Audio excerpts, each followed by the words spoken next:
Yo, what's going on, y'all? This is Marcus Rosa, aka Mazuma TV, back at y'all with another live, man. I hope everybody's having a blessed, beautiful, positive, productive day.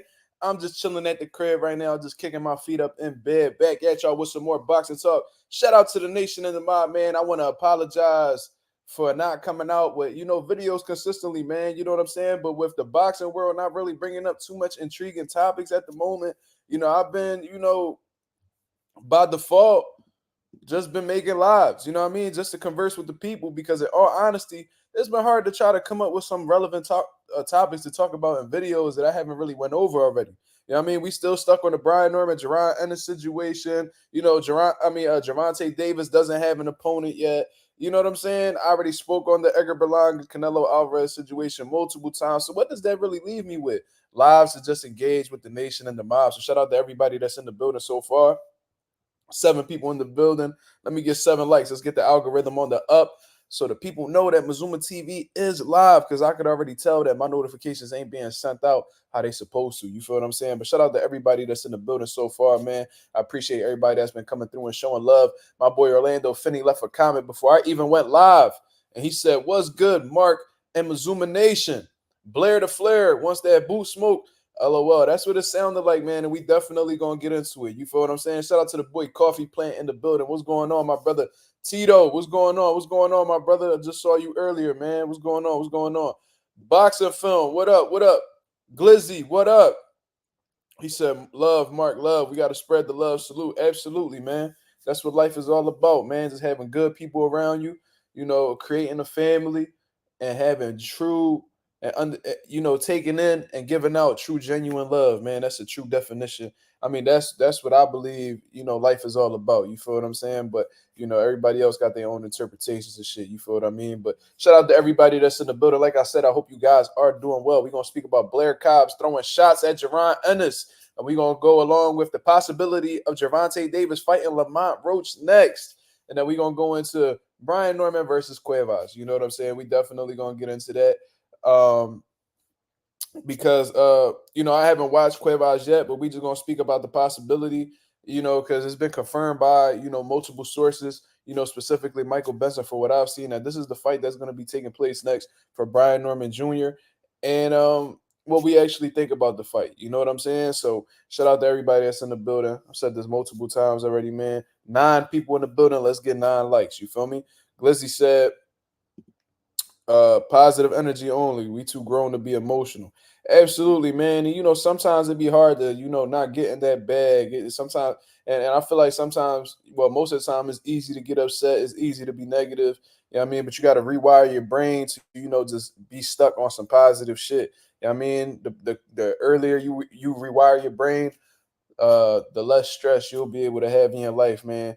You know what I'm saying? Because at the end of the day, you in control of your own emotions, And even though I know that, it still be hard to, not, be negative in certain situations, but I'm learning and I'm growing. You feel what I'm saying? Boxing Phil said Blair Cobbs must not like his life. Well, I'm gonna tell you this, man. Blair Cobbs, some people might call him delusional. There's some people that might think that he crazy. He may very well be crazy.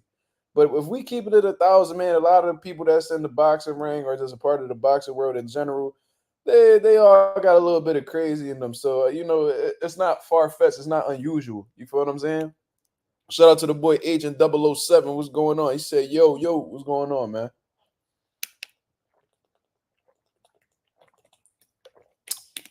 And also, I wanted to put out there, man, I'm starting a new boxing group class. I'm starting new boxing group classes, man. So if you are in or around the Philadelphia area, man, come partake in some, some group classes, man. I'm only taking 10 people.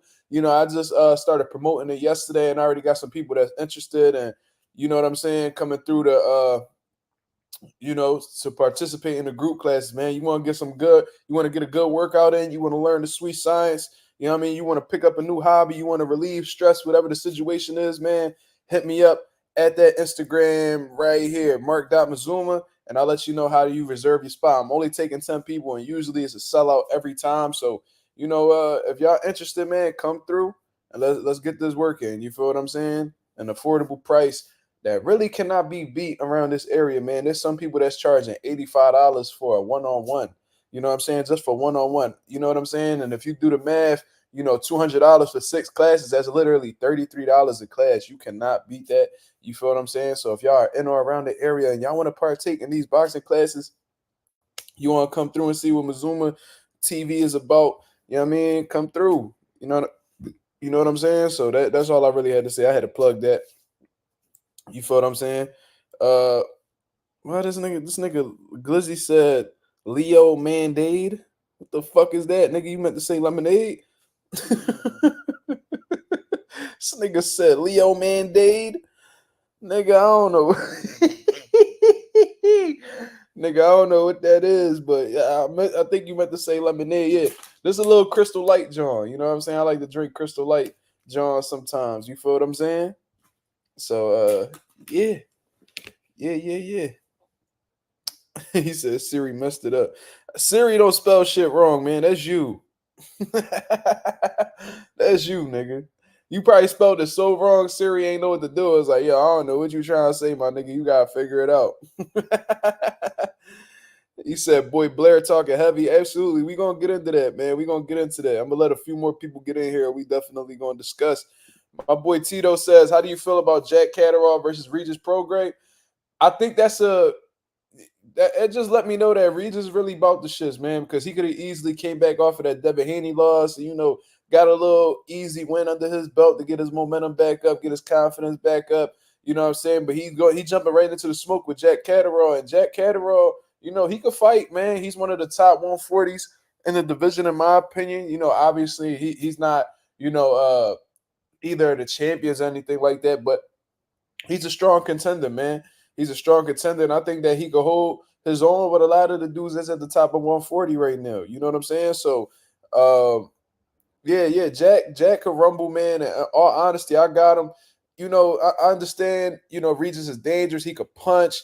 All of that could be true, but I do think that in all honesty, man, it could have just been Devin Haney just being the better athlete and just being the faster fighter overall. You know what I'm saying? With the hand and the foot speed. But Regis, to me, and I said this on previous lives, I think that Regis looked old in that fight against Devin Haney. That's just my opinion. You know what I mean? Feel free to disagree, of course. Maybe it could just be Devin Haney was just outshining him. That's very possible. He could definitely disprove that with this Jack Catterall fight, but I do think Catterall is going to be the favorite. And I think that he's gonna pull out this one, man. But if Regis Prograis is able to, defeat Jack Catterall, that's definitely gonna put him right back in the mix for a world title shot, man. So, it's a good fight. I'm supportive of it. I'm definitely gonna be tuned in. And I want to see, because Jack Catterall, he basically known for the Josh Taylor fights. You know what I'm saying? So the first one was a disputed loss, in all honesty. He came back, got that shit back. You feel what I mean? So let's see how he do against a different style. You know what I'm saying? He beat the man that Regis lost to. So let's see how this shit turn out, man. I think it's a great fight stylistically. I look forward to seeing it, and I'm looking forward to seeing like their training sessions. I'm looking forward to seeing like their media workouts. I want to see how they look. You know what I'm saying, going into this fight, and then I have like a more confident pick afterwards. But I do think Jack Catterall is going to be the favorite. You feel what I'm saying? Amongst like, the odds makers and shit like that. Yeah, Jack could definitely rumble. He a dog. He a dog for sure. But yeah, I like that fight. I like that fight for both of these guys, especially at the stages of their career that they're in. Jack Catterall, trying to become world champion in a real action-packed division, a real deep division in all honesty. And once these lightweights move up, it's only going to be a deeper division. You feel what I'm saying?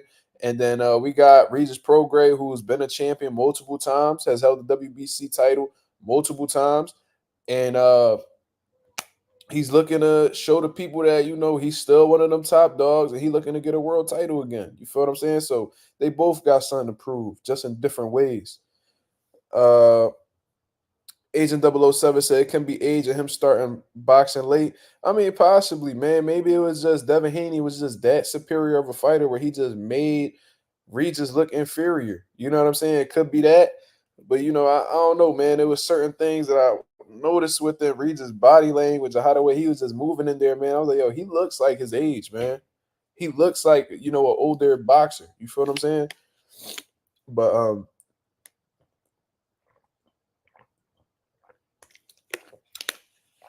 favorite fighter pre-2000s. I mean, I guess you could say my favorite fighter of all time, Tito Trinidad. You know what I mean? He started popping. When Tito Trinidad started coming out? I think he when he beat Maurice Blocker, what year was that? I definitely think that was the 90s. Let me check that out before I jump out the window and just say that.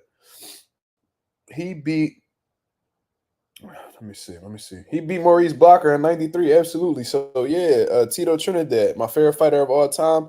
You know, I done watched every single Tito Trinidad fight. Every single fight, whether it was on a blurry ass TV screen or if it was a high quality, you know, his biggest moments, even the ones he lost, I watched every fight from Tito Trinidad. Definitely my favorite fighter, you know, pre-2000s. Coffee Plant said, I want to see Colbert versus Roach. You want to see that? I don't think Colbert is worthy of a WBA title shot. In all honesty, I don't want to see that fight at all. I think Colbert got some proving to do, man. He was supposed to fight Nair Albright and pull it out for some strange reason. You know, I think he had an injury or whatever the case is, but not a big fan of Colbert at all, man. I think he needs to do some redeeming. You know what I mean? He run his mouth a lot, man. Extremely disrespectful, arrogant as hell. You know what I'm saying? And you know, I don't rock with the dude at all. You feel what I'm saying? I feel like he got some proving to do. I think Lamont Roach will spark him anyway. I think Lamont Roach will beat that ass. You know what I'm saying? So, you know, that might be a good fight in your eyes. I don't really consider that a good John, though. I'd rather see Lamont Roach fight another champion of the division. Or from what the reports are coming out and saying, man, it seems like he's a possible opponent for Gervonta Davis. And listen, man, they both from, you know, I believe they both from the DMV area. I don't know if Baltimore is considered the DMV, but regardless, you know, they not too far from each other, man. For that fight to take place in DC, that shit will be really good for the DMV area, man. You know what I'm saying? Uh, that'll be a huge fight if they was able to make that shit happen over there. If Tank was able to fight that motherfucker in Baltimore, that shit will go nuts, man. That'll be a huge uh thing for the people. You feel what I'm saying?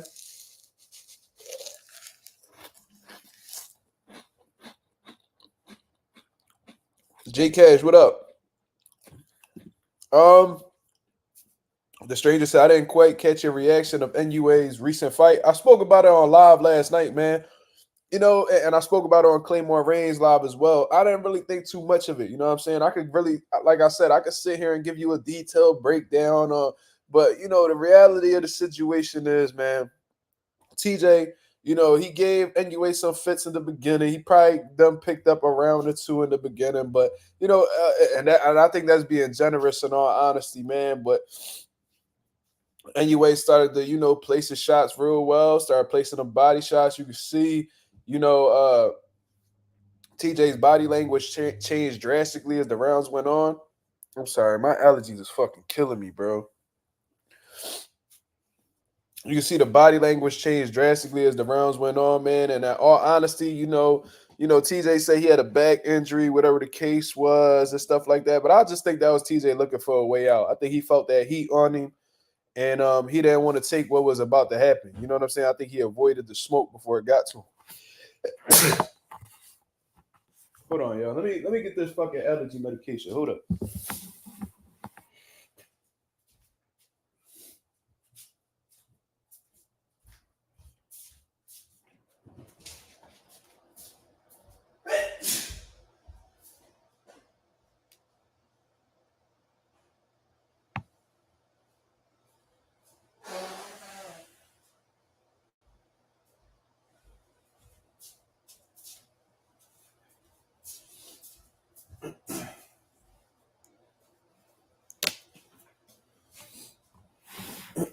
My fault, y'all. But yeah, thank you. The bless yous, thank you. But nah, man. I think TJ was looking for a way out.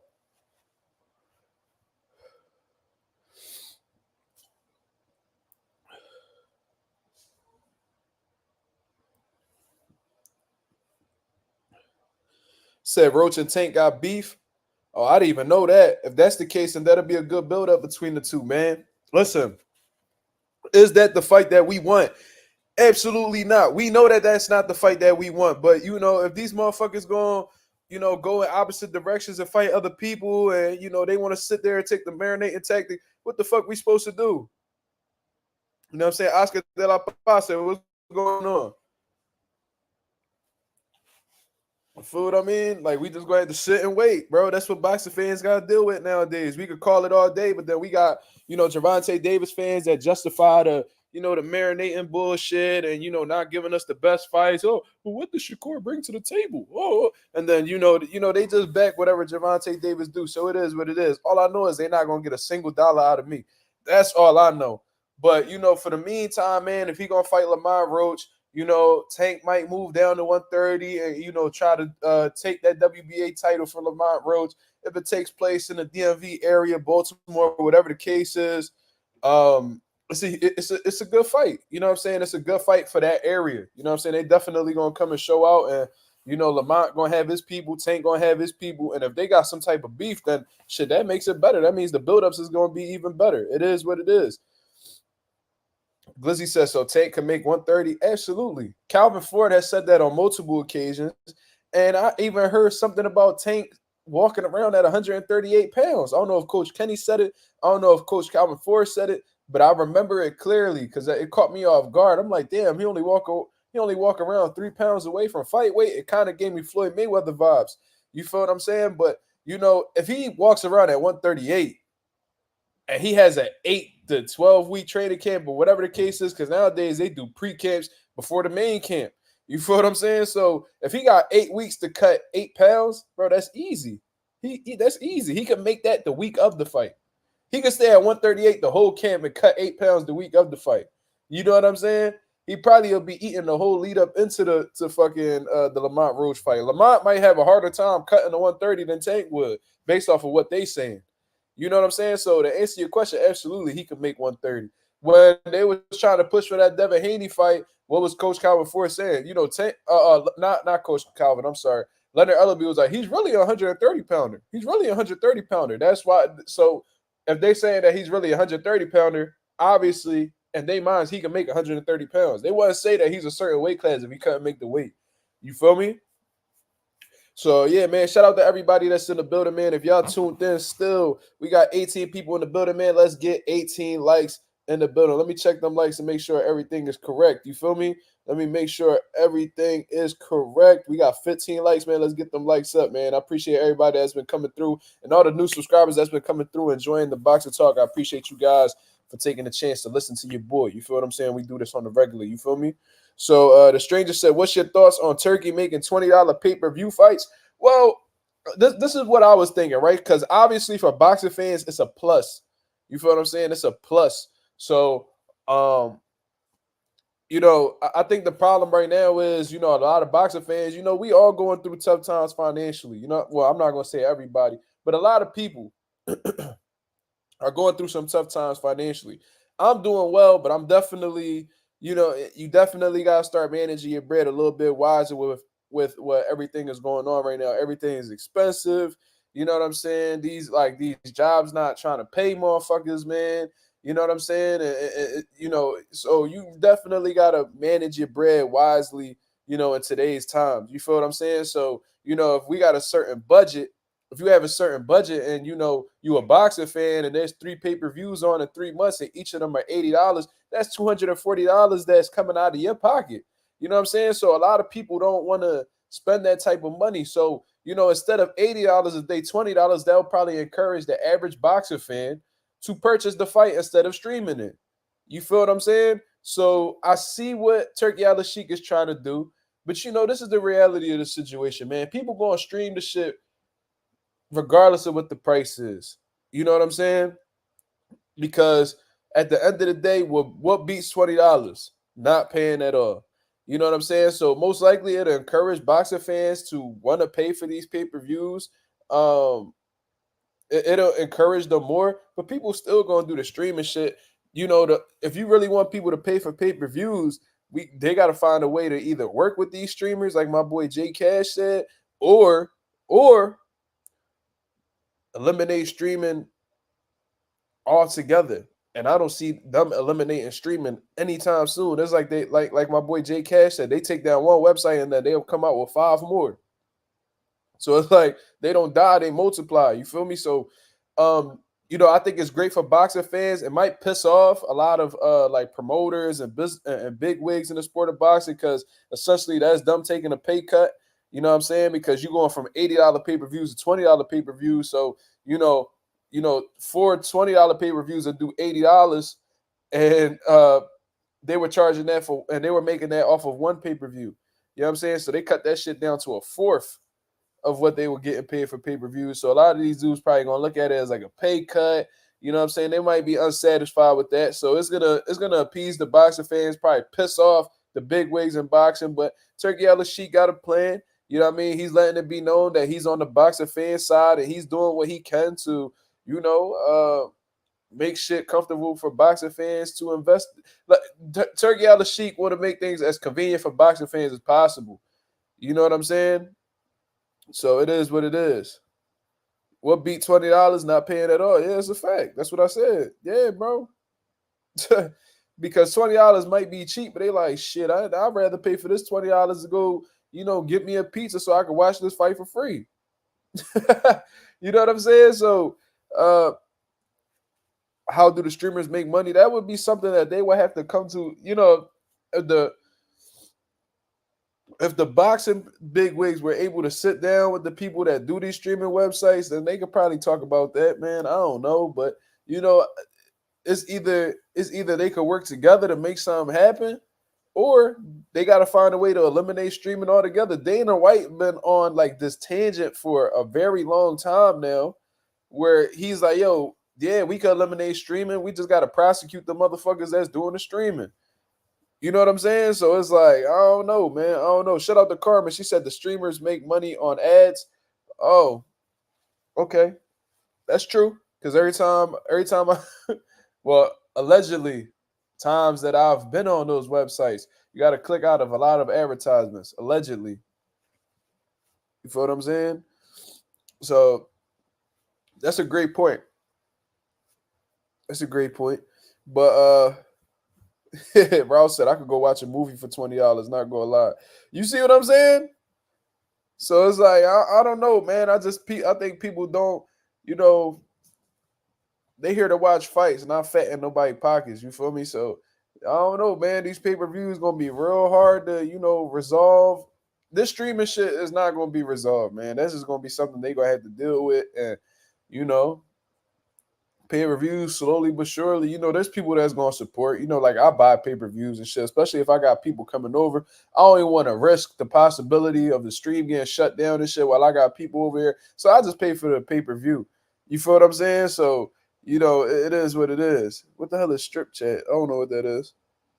Fuck is that? Sound like some kinky shit. Let me put no kinky shit in my chat, Glizzy. Calm down.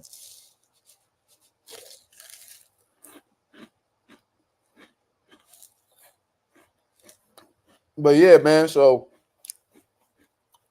I don't know. I think it's a good thing for boxing fans, but at the end of the day, I don't know if that's going to completely have discourage people from streaming fights. You feel what I'm saying? So it might piss off the big wigs, might satisfy some boxing fans, but I think the same problem will still be present. You know what I'm saying? To answer your question. J Cash said, we talked about it, man. $60 to $80 per pay-per-view is steep. Definitely buy the pay-per-view if I'm having folks over. If it's just me and my shorty or me and my cousin, we streaming it. That's what it is, bro. Allegedly. You know what I'm saying? Prograis said Tank and Roach are not beefing. I swear they had a back and forth not too long ago, though, where Tank felt like Lamont was like subliminally dissing him, and they went back and forth, and Lamont wasn't really trying to get into it with him. But I think Tank said some slick shit to Lamont on Twitter at one point in time.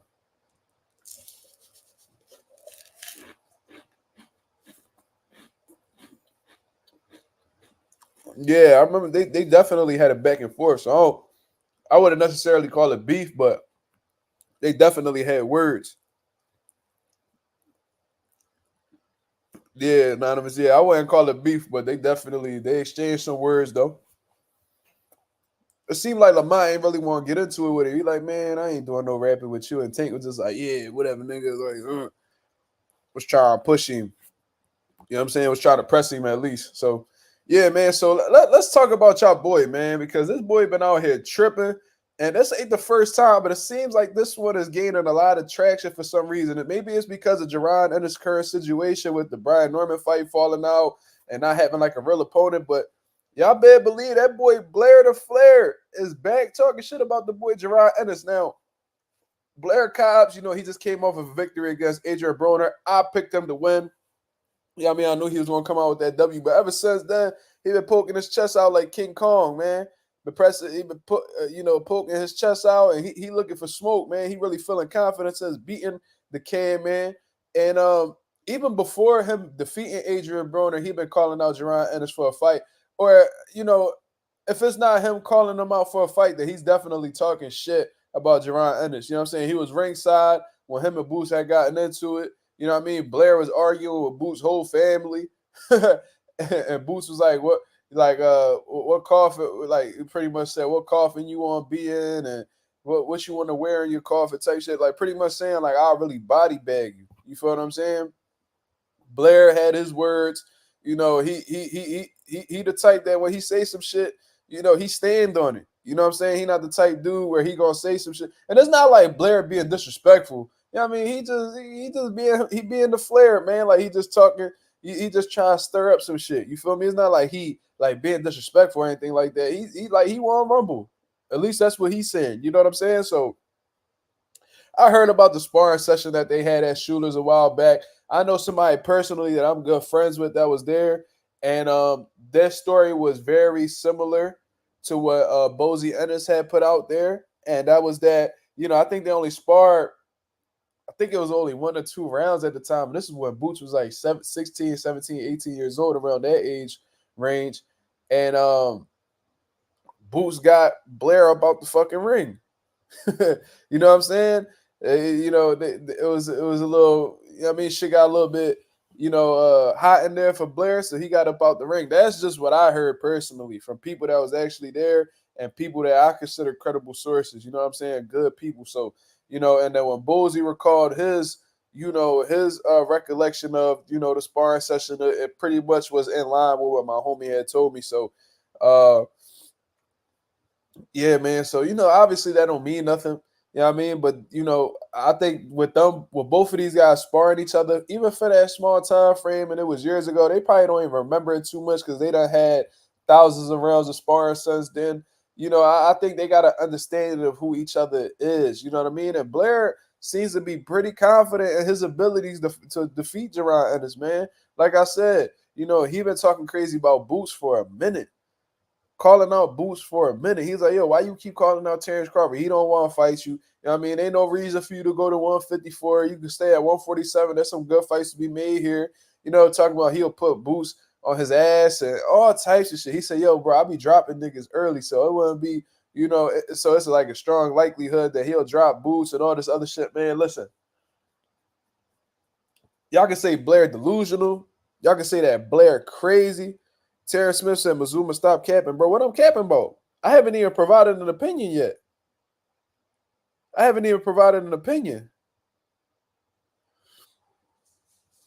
What am I capping about? You gotta tell me what I'm capping about, Terrence, because I didn't even provide an opinion yet. I'm just telling you what Blair said. This is shit that came out of Blair's mouth. You know what I'm saying? And I don't know. He said that his resume was better than Jaron Ennis's, and there was a few other things that he said. In all honesty, man, what else did he say? I gotta check back on what he said. You feel what I'm saying? But regardless, hold on. Let me check back on what he said. He said that he had a better resume than Jaron Ennis. Karma, what you laughing about, Karma?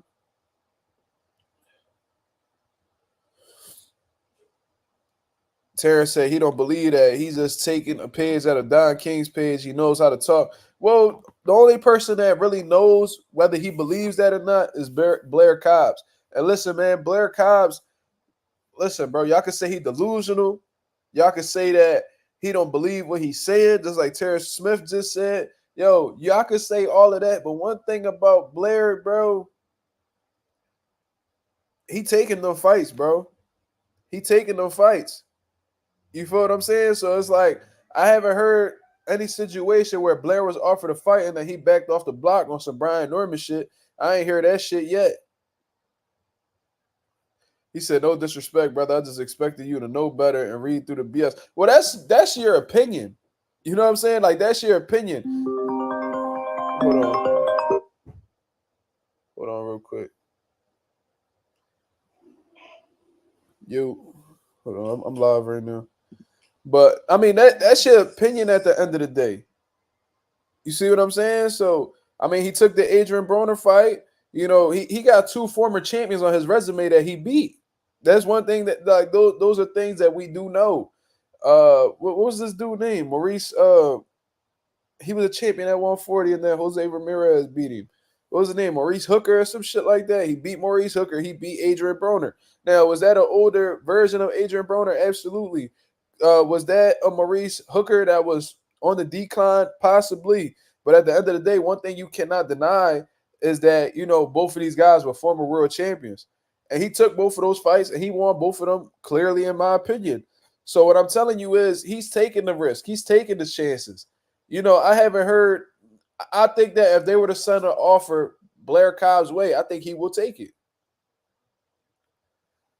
Terrence, what is you talking about?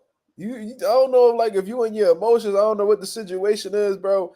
I never said that Boots is anything like Adrian Broner. I never compared the two. Where did you hear the comparisons at? Yeah, like I'm not understanding. It's like, bro, I never said that Broner was like Boots. Bro, I know Boots personally. I know that Broner ain't shit like Boots, bro. Trust me. Trust me what I'm telling you. Like I know this. What I'm telling you is Blair done took the chances. You know, he done fought these names. Like he stepped up to the plate. Even when he fought Roca, he came up short against Roca, but he fought the man. So I believe that he would genuinely fight Jaron Ennis. And listen, y'all, you saying that he don't believe in himself. You saying that it's all cap. You say that he's just doing that for promotional reasons. That's your opinion. But me personally, I think that Blair is cuckoo enough to believe the shit that he's saying. You know what I'm saying? I think he genuinely believes that shit. You can have your own opinion. And this is from being around. I used to train around Blair Cobbs. You can ask my father, bro. We used to be at Delco Boxing Academy out in Glen Olden, Delaware County, a little bit like probably like 10 minutes away from the airport in Philadelphia. That man Blair used to be in the same exact gym as us. You can ask Blair. He knows who he probably wouldn't recognize me because it was so long ago. And I looked so much different when I was younger. But like he's familiar with my father. Bro, I used to watch Blair warm up for like a straight hour before he started boxing. You know what I'm saying? Like Blair, like that personality that he's putting out there, that's really him. Like obviously he got a humble side to him, and you know he's a nice, well-mannered, person. But in terms of him believing in himself and actually being confident, bro, that's actually Blair. Because before the boxing world knew who he was, before he fought Broner and lost to Roca and getting into it with Earl Spence and all them, like Blair Cobbs was always a little cuckoo. Always a little cuckoo. You feel what I'm saying? Now, what do I think about the fight personally? I think Boots zips him up. I think Boots beats the dog shit out of Blair. That's what I personally believe. I don't know if Blair, listen, man, I wasn't even impressed, and I'm going to keep it 1,000. I'm going to keep it 1,000. I wasn't really impressed with Blair Cobb's performance. You know what I'm saying? I wasn't really impressed by his performance against Adrian Broner at all. I think that a younger Adrian Broner would have punched on Blair. I just think that Blair was too much for this version of Adrian Broner at this moment. I told you guys a while back, Adrian Broner is washed. People was looking at me crazy when I said Rolly Romero will beat this version of Adrian Broner. What? AB, the Camman ain't losing to no Rolly. Yes, he would. Oh, he gonna beat. Oh man, he back focused, man. He training with Tank. Oh, he with Coach Calvin Ford. Oh, he gonna smoke Blair. No, he's not. Oh, why? But he training with Tank, bro. It don't matter. If you a shot fighter, you can have the greatest trainer. You can have the best sparring partners. You can have the best camp possible. If you a shot fighter, you a shell of yourself. It's gonna expose itself every time. And I told you guys, although Blair and Broner are around the same age, they're at different points in their career. Man, Blair was the more disciplined fighter. He didn't, fall into bad habits and pretty much destroyed their body. That's what Adrian Broner did. This man drank till he couldn't no more, bro. It was one of them Earl Spence fights recently. I think it was Spencer Ugas. They had to carry Adrian Broner out of the arena. Broner chose liquor over preserving his boxing career. It happens. Broner's not going to be the first one. He wasn't the first one to choose liquor over his boxing career. He's not going to be the last one. It is what it is. You see what's going on with Jamal Charlo right now.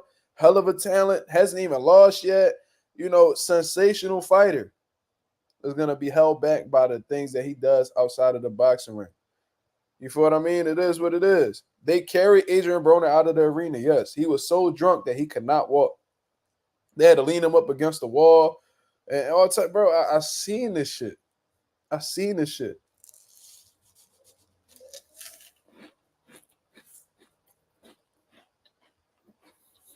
He said, shout out to 33 people. That's damn fucking Fruity Pebble flew out my mouth. 34 people in the building, man. Hit the like button as soon as you come in, man. We just chopping it up with the nation. That means just having good conversation. You feel what I'm saying? Terrence Smith said Broner tried to be like Floyd, but didn't have the discipline. I think that he wanted to have the same image as Floyd. I think he wanted to be compared with Floyd. He definitely wanted to be like Floyd, but he didn't want to do what it took to actually be anywhere within the realm of Floyd Mayweather. And that's living a disciplined lifestyle. You know what I'm saying? Like Floyd Mayweather, he'll be at the club buying everybody else bottles while he's sitting there drinking water. And then he'll run home after partying. You know what I'm saying? He'll run a good 6 to 8 miles to the crib after going to the club. Floyd was just different like that. You know what I'm saying? But Adrian Broner didn't have it, man. Like during the prime years of his career, this man was on tour with Rick Ross.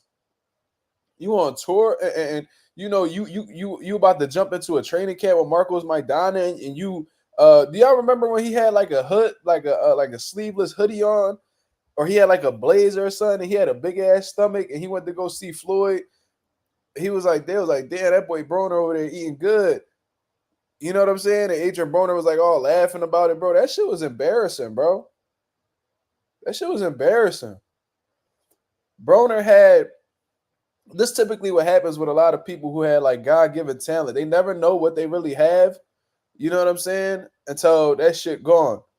Or because they feel like they so talented, they ain't got to put no work in because they just got it like that. Meanwhile, the motherfuckers who's not as talented work their ass off to try to make up for that, to try to catch up with the God-given people, and they end up surpassing them. They say the disciplined ones, they say the talented ones are the ones that sit back and watch the disciplined ones on the big screen.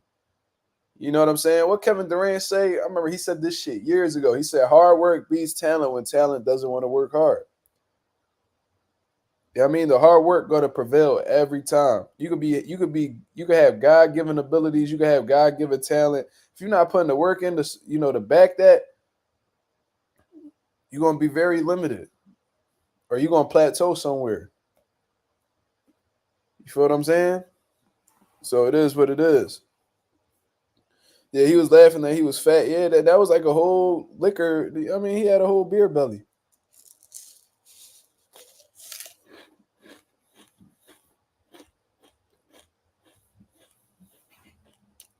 Fucking cat getting on my nerves, boy. But anyways, Glizzy said, Mark, is it true You said Tank will get emotional and frustrated and walks out the ring and sparring. That shit that I've heard. I never witnessed it personally. I only seen Tank one time. I seen Tank at the Santander Arena in Reading, PA, back when Robert Easter, I think he fought Adrian Granados. You know what I'm saying? And Tank was there with Adrian Broner. I only seen Tank one time personally. I've never been in the gym at the same time or been in the same gym as Gervonta Davis before. Not yet, at least. But from what I've heard from people that have sparred with Tank or been around Tank or witnessed Tank sparring sessions, they said there's been some heated sparring sessions that Tank has been in where, you know, he'll walk out the ring. You know what I'm saying? I heard this, and I heard this from multiple people. So I can't prove it because I wasn't there personally, but I've heard people that have been around that said that he has done that before. You know what I'm saying? But you know, it is what it is. I mean, that ain't the real fight, right? As long as he ain't doing that shit in the real fight, I mean, I guess that's what counts.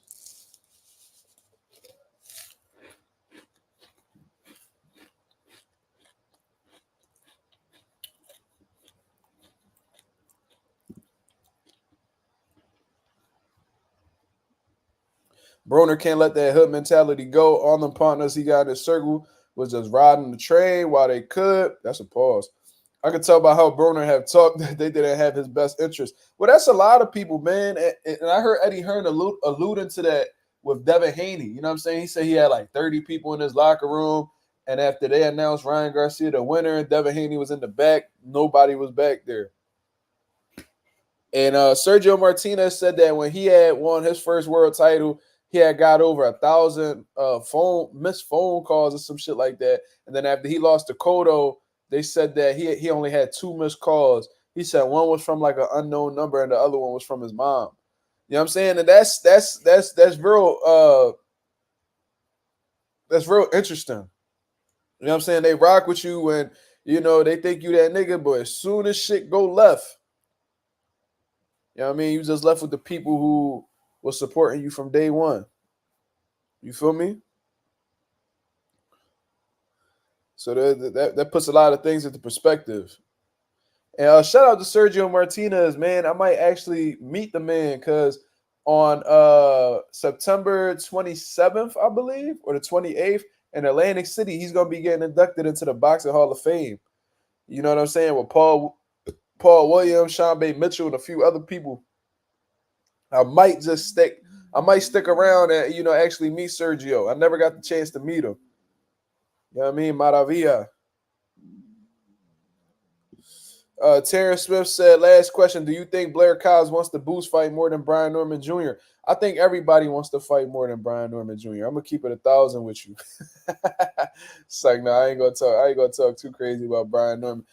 And in reality, bro, I don't even know if it's Brian Norman Jr. is the one that's so against fighting Jaron Ennis. You know what I mean? I think it's his team.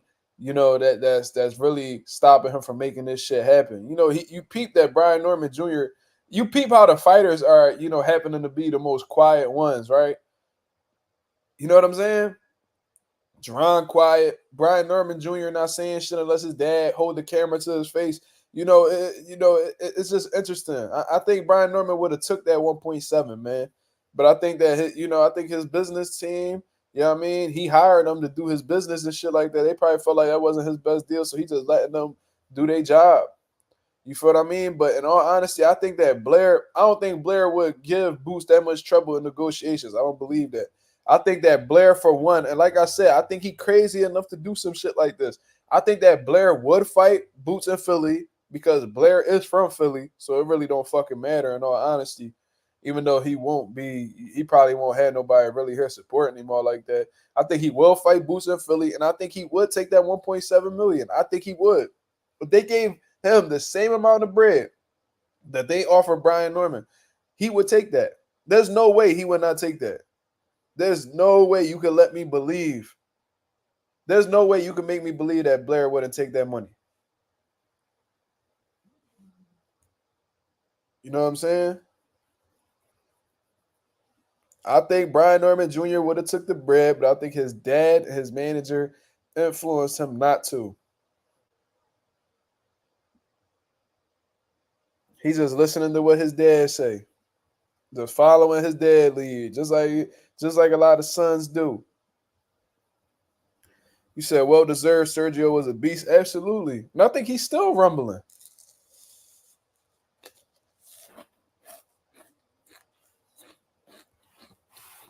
Sergio was just fighting not too long ago.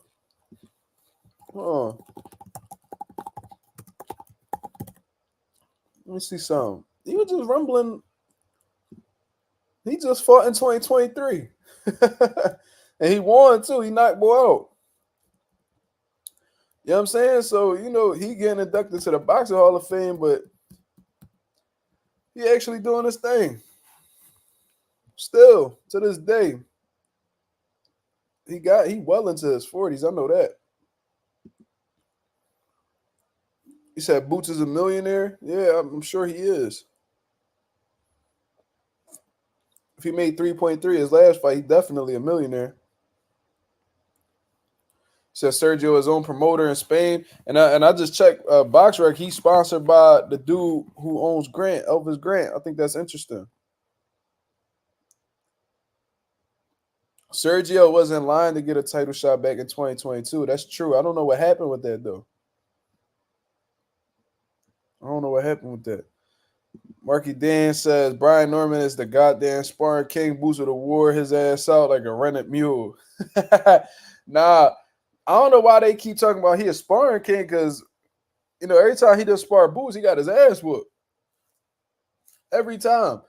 And it was so funny because they had the boy Moosin Kaysen on there, this cruiserweight contender that been around Boots, and he trained with Rasheem Jefferson and all that.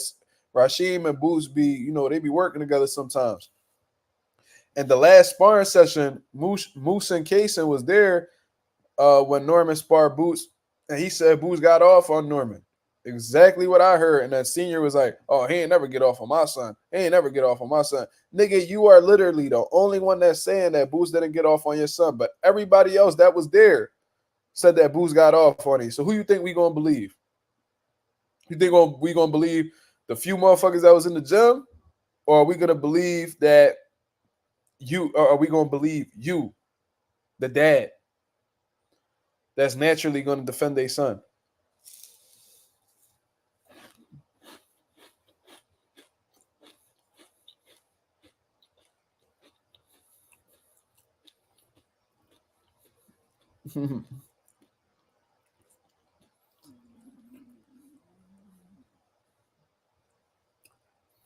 It said because of the rumors that he had successful, but yeah, and then they would say he had success against Boots too. So yeah, I see what you're saying. Not my son. Well, nigga, stop it. Boots couldn't hurt my son. I heard from people that Boots dropped your son with a body shot, and then Boozy said it on the interview. I'm like, I heard that too. I thought that shit was real interesting. But according to Brian Norman Sr., that was a fucking lie. Okay. I heard that from one person. Bozy said it too. So 2 people saw it, but you didn't. Okay. Yeah. Yeah, they sparred at Philly's Next Champ, where Bozy and them train at. Philly's Next Champ out in the Northeast. But anyways, man, I ain't about to we ain't gonna keep talking about Boots and fucking Brian Norman every fucking day that we go on live. It is what it is, man. They're not fighting each other. We just need to get over that. You know what I'm saying? I guess there ain't no other good headlines to talk about, so people keep dwelling on the Boots and Norman shit. It is what it is, man. They not fighting each other, man. So Blair Cobbs throwing shots at Jaron Ennis. Do I think he believes that he could beat Jaron Ennis?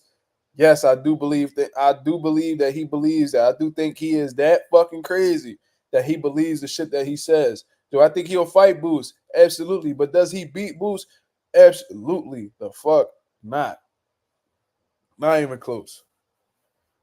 Not even close. I don't know if Blair would even beat Stanionis. I don't know if he'll even be the Stanionis. Honestly, I think Stanionis will get off on him. Him and Brian Norman will probably be a tough fight. You know what I mean? Especially if he goes into the later rounds. I think I'll favor Brian Norman. You know what I'm saying? Because it seems like Blair come out hot and then he start cooling down in those mid to later rounds based off of the shit that I've seen with it. Even with Adrian Broner, came out cooking. Came out cooking. And then, when the later rounds come on and he just want to box and, he seemed like he don't got the same, umph on his punches and shit like that. I don't know. If Brian Norman take him into the later rounds, Brian Norman might drown him. You feel what I'm saying? So I don't know. Like Blair, he good, he crafty, he unpredictable, he got some good power. You know what I'm saying? But I don't think he got enough to really deal with those, upper echelon guys. That's just my personal opinion. You feel what I'm saying? But I do believe that he believes the shit that he say. I do think that Blair is crazy enough to, really believe the shit that he's saying. And I think he will fight Boots. And I think he will fight him in Philadelphia. And I think he will fight him for the same amount of money they offer Brian Norman. I think he'll take that fight for less money, honestly. I think he'll fight Boots right away. That's what I believe. I think he see that world title. He want to go after that world title. I think he would pursue that Boots fight if it was presented to him.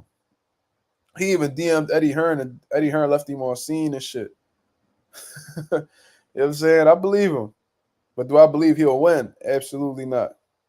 So that was the Blair Cobbs, topic. You know what I'm saying? Now let's get into the shit that I actually seen on social media, where a lot of people are discussing this. And let me see if I can actually find those tweets real quick. I had actually seen it on the dude Hassan Wells page. Now Hassan Wells, I don't believe he's any type of reporter or anything like that, but he does talk about what's being reported in the boxing world and shit like that. He be talking about like boxing and basketball and all that good shit. Let me see if I could pull up the exact quote that he found through a boxing writer. Now, this is Barbosa Box. Now, Barbosa Box is a boxing analyst and a scorecard official, I guess. I don't know. At ESPN Knockout. So this is a guy who's employed by ESPN. Now, according to Barbosa Box, he says it looks like it will be November the 2nd for Gervonta Davis. Rival has not been confirmed. Rayo and Lamont Roach in the mix, I hear. Pitbull Cruise to be staged on November 2nd or PBC's date in December. Rayo Pitbull 2, still a possibility. Other names in the mix as well. You know what I'm saying? So this is in accordance to Barbosa Box. You feel what I'm saying? Let me actually present this here so you guys can see this. You know what I'm saying? Now, this is going to be really interesting because in all honesty, man, let's keep it 1,000. A lot of people, including myself, have been believing that, Gervonta Davis will be fighting Rayo Venezuela next, considering the fact that he just beat Pitbull Cruz. However, I do recall them saying that there was a rematch clause between Pitbull and Rayo Venezuela. I could be right, I could be wrong, but I do remember people talking about that as if that was a real thing. If that is the case, and not Barbosa, and Pitbull activates this rematch clause against Rayo Venezuela, and we get Pitbull Rayo too, that's going to eliminate Rayo Venezuela as an opponent. So who does that leave him with? Seems to be Lamont Roach. You know what I'm saying? I completely cut him out the equation when we was initially thinking about who Gervonta Davis's next opponent would be, because I'm thinking Gervonta Davis will stay at 135 pounds, and that's still a possibility. He might make Lamont Roach move up, but it seems like it makes a lot of sense to go down to 130 and go after Lamont Roach's WBA super featherweight title. Now, does Tank really give a fuck about belts? According to him, no. But, it'll be dope. It'll be dope to see Gervonta Davis grab another title and, rule, and be a champion simultaneously at 30 and 35. I think that'd be pretty dope. You know what I'm saying? But regardless, that's what's being put out there. That's what's being put out there.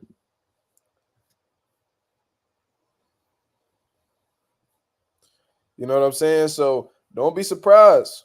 Do not be surprised if Pitbull activates that rematch clause against Rayo and they fight sometime in December or even on Gervonta Davis's undercard, and Gervonta Davis is left with no choice but to fight Lamont Roach. Now, if they do fight, this fight has to happen in the DMV area, like I said, man. Now, I need to Google. Is Baltimore a part of the DMV area? Hold on. Because I don't believe so.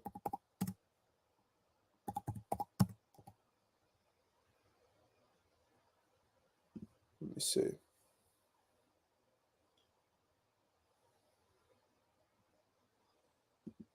They say it's not. Oh, okay. The DMV refers to the DC metropolitan area, which does not consist of Baltimore, as it has its own metropolitan area. Okay, cool. That's good to know. But regardless, they're not too far from each other. So if they were to actually fight in DC or even in Baltimore, man, you already know them people from Lamont Roach's side gonna definitely come over and support. I think that'll be a good fight, considering the fact that they just had words not too long ago. It might be some good. It might be a good build up between the two. Is it the fight that we want? Absolutely not. We already know this. You know what I'm saying? We already know this. We already know the fight that we want. We already know what fights we want to see. You feel what I'm saying? But um, listen, man. The fights that we want to see just not gonna happen right now, bro. They told us this multiple times. So I guess we just gonna have to deal with it. That's what boxing fans gotta go through, right? So it is what it is. Anonymous said, bro, he's gonna bring Roach up just like he brought Hector up. That's a valid point. That's a valid point, man. That might be exactly what he does. That might be exactly what he does, man. Wouldn't be surprised at all, because like Tank don't give a fuck about belts, so it's not like he gonna care to come down and take Lamont Roach's title. He got the WBA title at lightweight. You know what I'm saying? He keeping that belt, and I guess he's just gonna stay there and defend that motherfucker. He don't feel the need to get anybody else's title. He just gonna defend his. You know what I mean? It is what it is. So, that's a great point. He might make Roach move up, but if he was to go down to 30, I would respect that a little bit more. You know what I'm saying? Because he going into that man weight class after he ain't been at 130 for I don't know how long, and then he just go smoke Lamont and then go back up to 35. That'd be dope to see.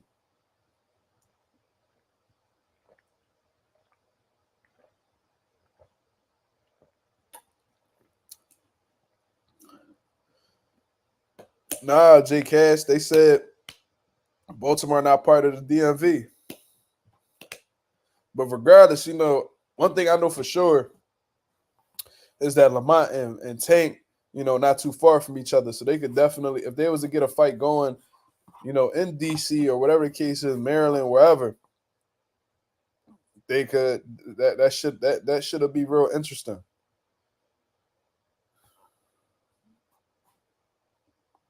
Okay, but God says that it's true. There is a rematch clause.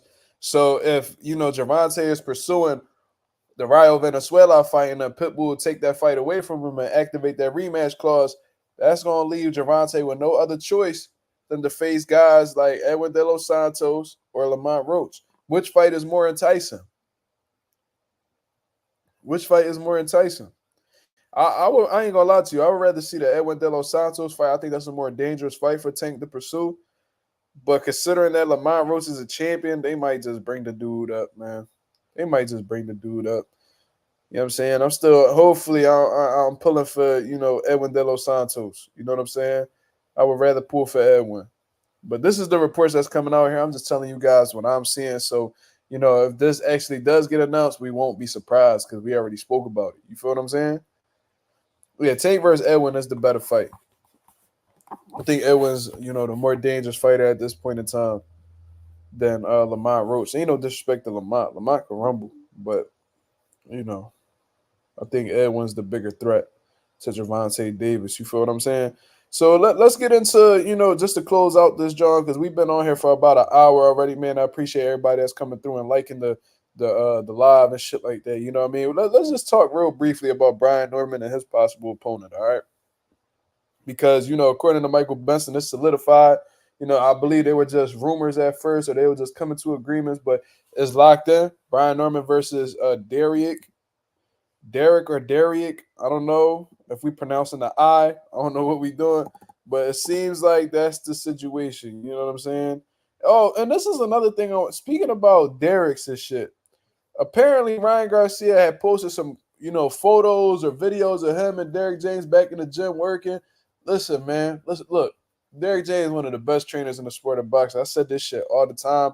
I done reached out to Derrick James trying to come through and learn some shit from him. He said, "Oh, sessions are closed. Sorry, like cut me off type shit." But I had a strong admiration for Derrick James when he was doing his thing and you know fucking making history on top of history, winning Trainer of the Year awards. But if Derrick James is still willing to train Ryan Garcia at this point in time, considering the shit that he said about his own people, I'm calling Coon, man. I'm calling Coon, and it's definitely gonna make me look at Derrick James in a different light. If Ryan Garcia said all this crazy shit about black people, and hopefully those might be old videos, those might be old photos. Who knows? Ryan Garcia be clout chasing like that. If Derrick James is still willing to train this man after he said all this shit about black people and that shit he said about George Floyd and just saying the N-word, the derogatory N-word. Well, both N-words are derogatory, honestly, but you get what I'm saying. Him saying the N-word with the hard R and all that, if he's still training him and acting like nothing happened, bro, my Coon radar is going off. You know what I'm saying? And I just can't rock with that. You know what I'm saying? So I'm gonna let some more time go by. You know what I mean? Like I said, those could be old photos for all we know. But if Derrick James is still optimistic about training Ryan Garcia after that incident, that needs to be questioned. I think Derrick James needs to be he needs to answer those questions, bro. Why are you willing to train Ryan Garcia after he said what he said about your own people? Now, if he on some showbiz shit where he said, "Oh, hey, I ain't a nigga, so he ain't talking about me," I know he ain't. I ain't offended because I ain't no nigga. Fuck Derrick James if that's the situation, bro. And in all honesty, obviously, business is business. And if Derrick James got done wrong by Earl Spence, Earl Spence need to compensate that man. But on some real shit, if he really on some cool shit like that, bro, I'm happy that Earl Spence left you goofy ass. If that's the case, I'm gonna let more information come out. I'm gonna give him the benefit of the doubt because I rock with Derrick James. I'm gonna let more info come out. And he needs to be questioned about it. If he answers this, he needs to be real careful with how the way he answers these questions. He fuck up on any of these questions or act like he don't want to talk about it type shit. Derrick James cut. Derrick James cut, and he getting cooked for that. You know what I'm saying? But that's just what I think. But I'm gonna look more into this dude, Derrick Cuevas, man. And I'm gonna give you guys my take on him. I don't know if this dude got any type of highlights. Obviously I can't put up the highlights because I ain't trying to get my video taken down or whatever the case is. But I'm gonna give you guys my impression of Derrick Cuevas based off of the highlights that I see from him. Now, is highlights gonna tell the whole story? Absolutely not. You know what I'm saying? That's why I like to watch full fights in all honesty. But let me see. So Derrick Cuevas got some highlights.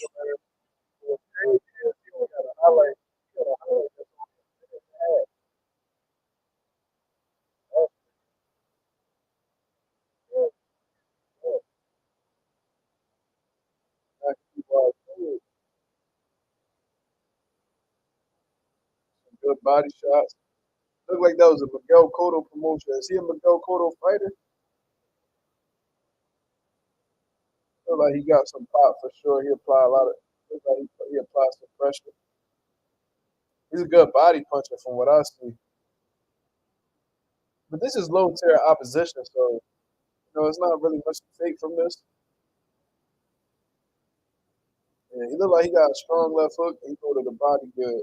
Based off of what I'm saying right here. He likes to lead with that right hand a lot too.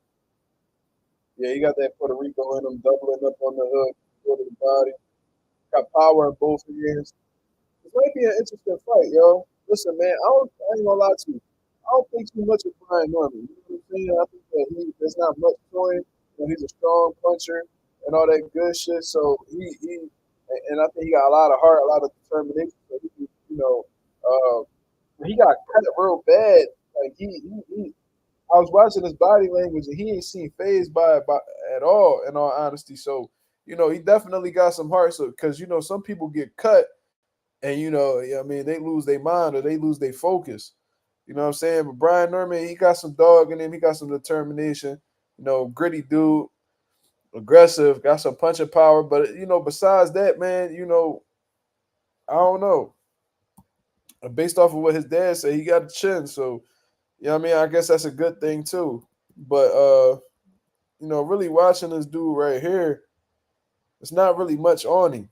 So they definitely gonna be struggling to find some footage on this dude because I see a minute and a half highlight reel and one fight from 11 months ago that's about 18 minutes long. So that's the only shit they really gonna be able to study at this point.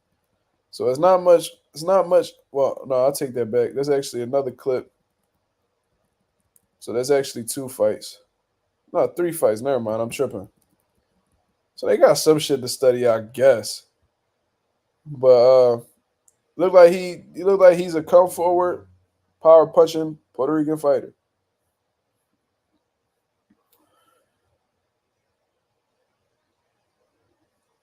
Orlando Finney says, shout out to the boy Orlando Finney. He says, some folks don't care. They will sell their own mama for the right price. Sellouts. That's a fact, bro. They ain't no motherfuckers don't got no type of principles. Uh yeah, yeah, bro. That's a fact. He said, you doing a watch party for the free PBC Zoo Mortazaliev card? I'm not sure. I'm not sure. One thing's for certain though. One thing's for certain. I'm definitely gonna go live for Canelo Alvarez and Edgar Berlanga. I don't know if I'm gonna be able to do a live fight reaction to the whole card because I gotta be down the arena because I got pros that fight the same day. You know what I'm saying? But for the main event, which will probably be around 11:30, I'm definitely gonna get my live fight reaction to that fight. You feel what I'm saying? But I know for a fact I'm gonna do a live fight reaction to that. Don't know if I'm gonna do a live. I don't know if I'm gonna do a watch party for Zoo. I ain't gonna lie to you. Depending on what I got going on that day, I gotta see if what you buying that card? What? The stranger said I'm buying that card. I'm gonna watch the fight.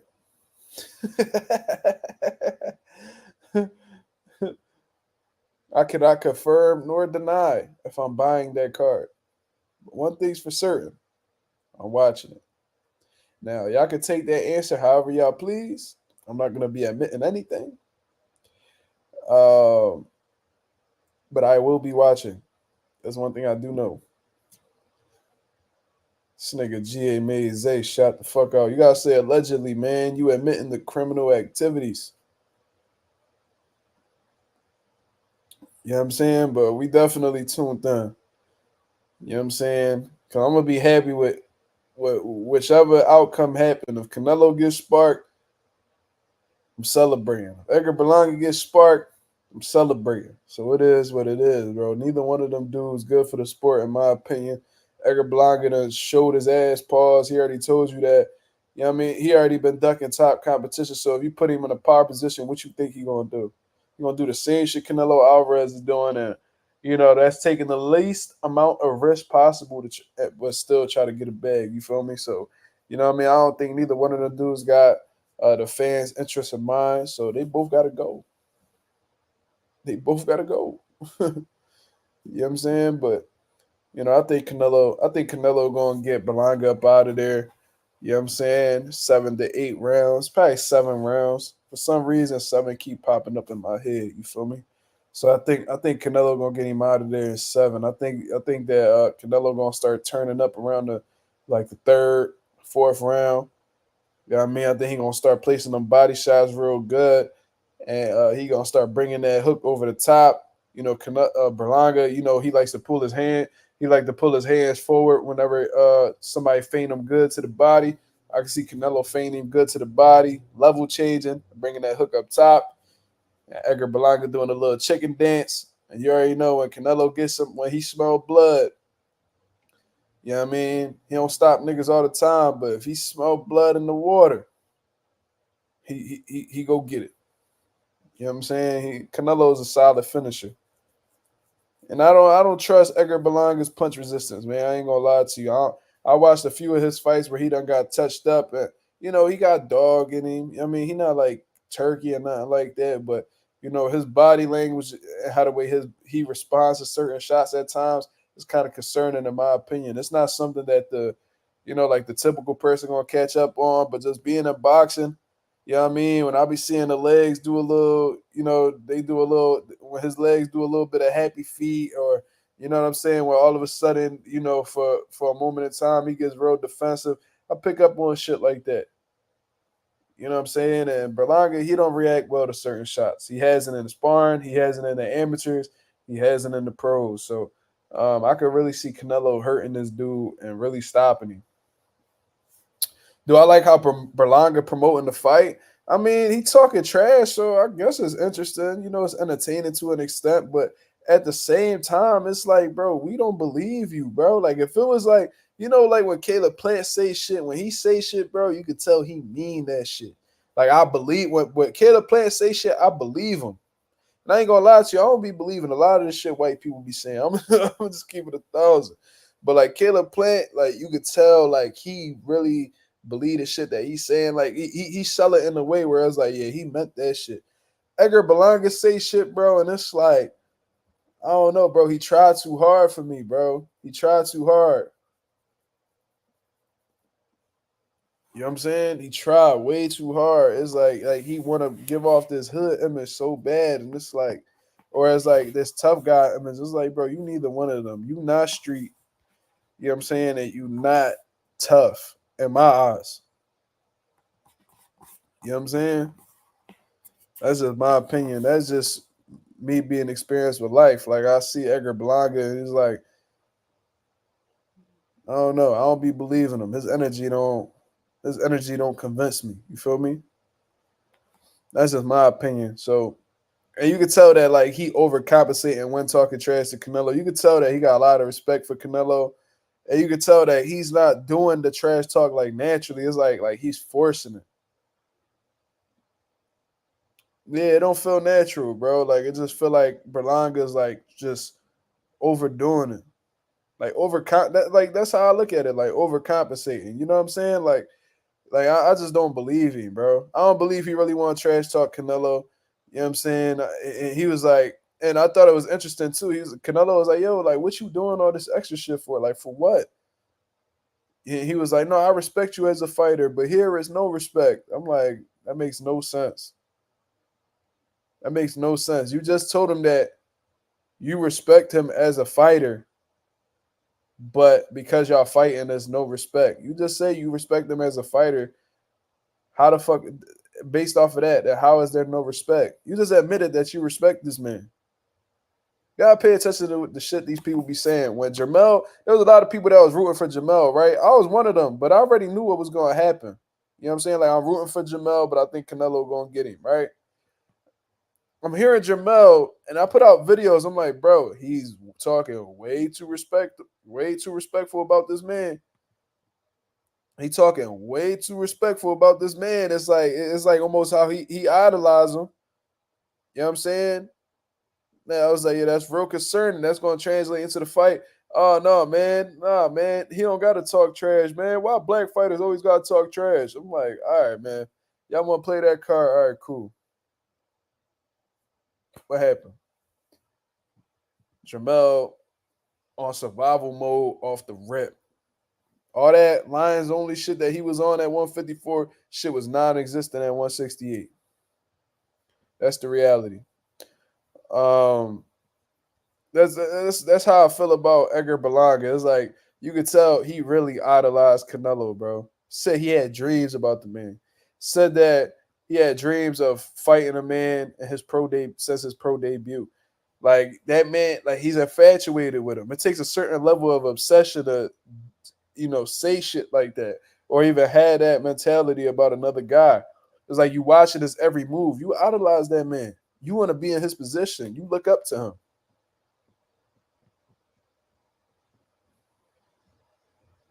You know what I'm saying? Yeah, Jamel was definitely acting scary because there was even points in time where Canelo was talking shit. And Jamel talked crazy about everybody, bro. When Canelo was there, all of a sudden he wanted to put this nice guy act on. I said, "What the fuck is this?" I said, "He just did a whole rebrand for Canelo." Oh, he just faking him out, bro. No, he's not, man. That's he's showing who he really is. And then what the fuck? Like Canelo was talking trash to him, trying to bait him into talking trash. Jamel still wouldn't say shit. I'm like, yo, Jamel cooked, bro. Like it's like Canelo got mind control over this nigga or something. Like, what the fuck going on?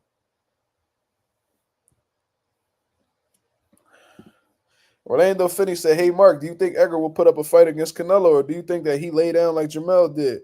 Jamel went out like a sucker on some real shit, bro. I think Berlanga will go out on his shield, bro. That's what I think.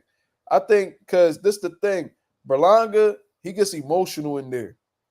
I was watching his fights, and when he get hit with a good shot, he hitting his gloves together, and he's trying to get that shot back.